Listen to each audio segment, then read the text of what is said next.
પ્રમેય 6.6 આધારિત સ્વાધ્યાય 6.4ના દાખલા આજે આપણે કરશું.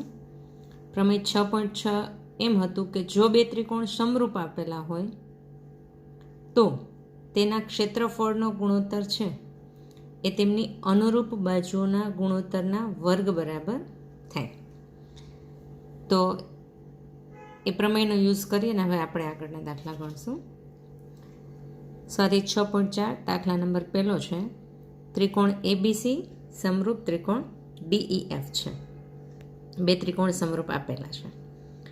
તેમના ક્ષેત્રફળો અનુક્રમે 64 સેન્ટીમીટર સ્ક્વેર અને 121 સેન્ટીમીટર સ્ક્વેર છે. મતલબ એબીસીનું ક્ષેત્રફળ 64 સેન્ટીમીટર સ્ક્વેર અને ડીઈએફનું ક્ષેત્રફળ 121 સેન્ટીમીટર સ્ક્વેર. જો ઈએફ બરાબર 15.4 તો બીસી શોધો. અહીંયા તમને આપેલું છે એબીસી એટલે કે ત્રિકોણ એબીસીનું ક્ષેત્રફળ, ડીઈએફ એટલે કે ત્રિકોણ ડીઈએફનું ક્ષેત્રફળ 121. એક બાજુ આપેલી છે ઈએફ, તમારે બીસી બાજુ શોધવાની છે. ત્રિકોણ એબીસી સમરૂપ ત્રિકોણ ડીઈએફ આપેલું છે.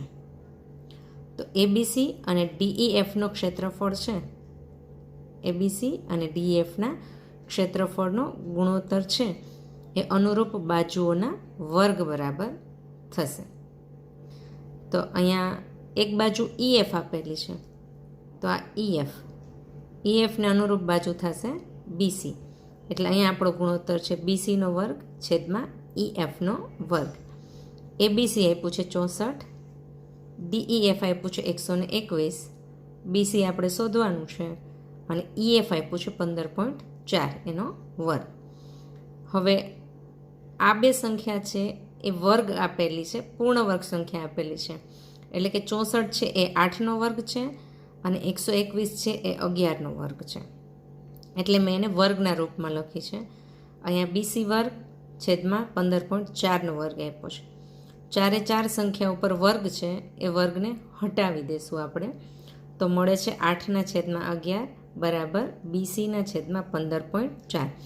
મારે બીસીની વેલ્યુ શોધવાની છે એટલે 15.4 બીસીના છેદમાં છે તો એ ઉપર 8 પાસે ગુણાકારમાં જશે. એટલે થશે બીસી બરાબર 8 ગુણ્યા 15.4 ભાગ્યા 11. હવે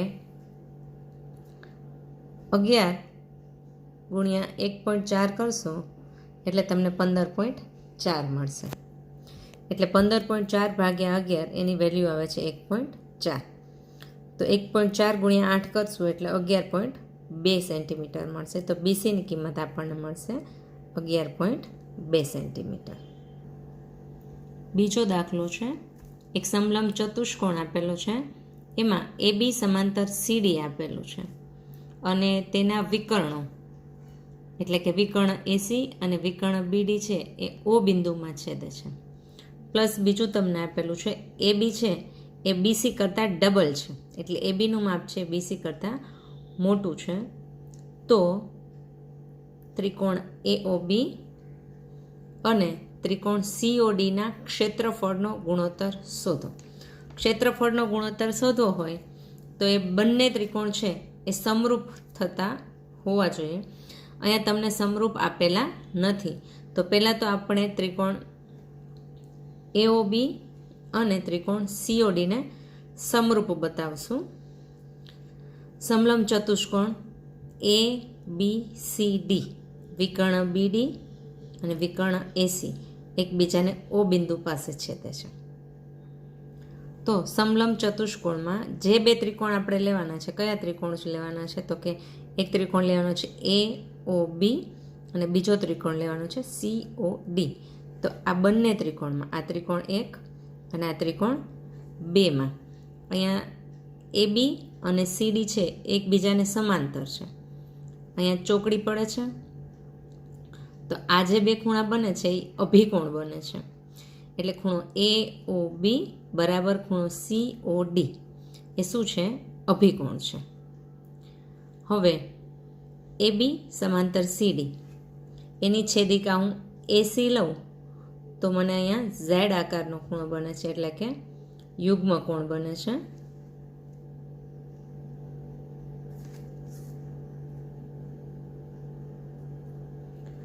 એટલે કે ખૂણો આ ત્રિકોણની વાત કરીએ તો ખૂણો ઓ એ બી, અને આ ત્રિકોણની વાત કરીએ તો ખૂણો DCO. ખૂણો ઓ એ બી અને ખૂણો DCO અથવા તો OCD ઝેડ આકારનો બને છે, અને એ કેવા છે? યુગ્મ કોણ છે. યુગ્મ કોણ પણ સમાન હોય. તો ખોખું શરત મુજબ આ બંને ખૂણા છે, ખોખું શરત મુજબ આ બંને ત્રિકોણ છે એ કેવા થઈ ગયા? સમરૂપ થઈ ગયા. તો હવે આમાં આપણે પ્રમેય 6.6 એપ્લાય કરીએ તો આ બંનેના ત્રિકોણનો ક્ષેત્રફળનો ગુણોત્તર એને અનુરૂપ બાજુઓના વર્ગ બરાબર થાય. હવે આપણે કઈ બાજુ લેવાની છે? તો કે AB અને CD આવતી હોય ને એવી બાજુ લેવાની છે. તો AB અને એને અનુરૂપ બાજુ કઈ થશે? CD, એનો વર્ગ થશે. હવે ABની જગ્યાએ આપણને આપ્યું છે 2CD, બાકી બધું એમ જ રહેશે. 2નો વર્ગ થશે 4, CD વર્ગ. CD વર્ગ કટ થઈ જશે, જવાબ મળશે 4/1. તો ત્રિકોણ AOBનું ક્ષેત્રફળ અને ત્રિકોણ CODના ક્ષેત્રફળનો ગુણોત્તર આપણને મળે છે 4/1. એના પછીનો દાખલો છે, બે સમરૂપ ત્રિકોણોના ક્ષેત્રફળ સમાન હોય તો સાબિત કરો કે તે એકરૂપ છે. તો અહીંયા તમને શું આપેલું છે? ધારો કે બે ત્રિકોણ છે, એક ત્રિકોણ છે ABC અને બીજો ત્રિકોણ છે DEF. તો ABC અને DEF સમરૂપ આપેલા છે, અને વધારાનું એક આપેલું છે કે બંનેના ક્ષેત્રફળ છે એ કેવા થાય? સમાન થાય. તો ABC છેદમાં DEF કરું તો એનો બંનેનો ગુણોત્તર મને શું મળે? 1 મળે. હવે અહીંયા તમને બંને ત્રિકોણ છે એ કેવા આપેલા છે? સમરૂપ આપેલા છે.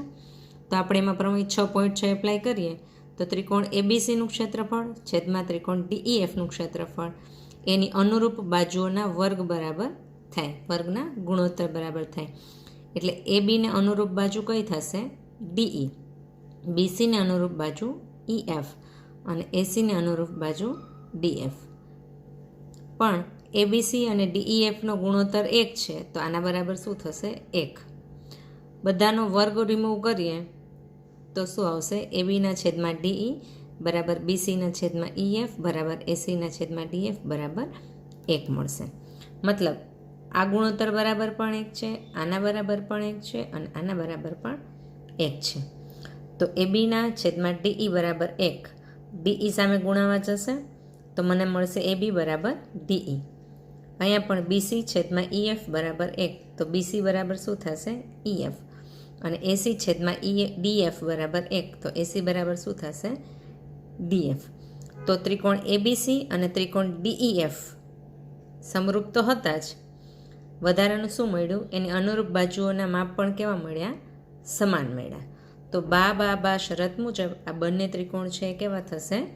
એકરૂપ થશે, જે આપણે સાબિત કરવાનું હતું. એના પછીનો દાખલો છે, DEF અનુક્રમે ત્રિકોણ ABCની બાજુઓ AB, BC અને ACના મધ્યબિંદુ છે. તો અહીંયા તમને એ મધ્યબિંદુને હું જોડું તો 4 ત્રિકોણ મળે છે, પણ આપણે આ વચ્ચેનો ત્રિકોણ લેવાનો છે. તો ત્રિકોણ DEF અને ત્રિકોણ ABCના ક્ષેત્રફળનો ગુણોત્તર આપણે શોધવાનો છે. તો DEF અને ABCના ક્ષેત્રફળનો ગુણોત્તર શોધવો હોય તો પહેલાં તો એ બંને ત્રિકોણ છે એ કેવા હોવા જોઈએ? સમરૂપ હોવા જોઈએ. જે આપેલ નથી એ આપણે સાબિત કરવાનું છે. તો પહેલાં આપણે સાબિત કરશું DEF સમરૂપ ABC.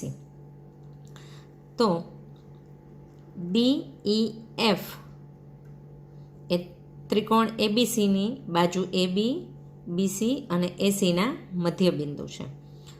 તો તમે 9મા ધોરણમાં મધ્યબિંદુ પ્રમેય શીખી ગયા છો.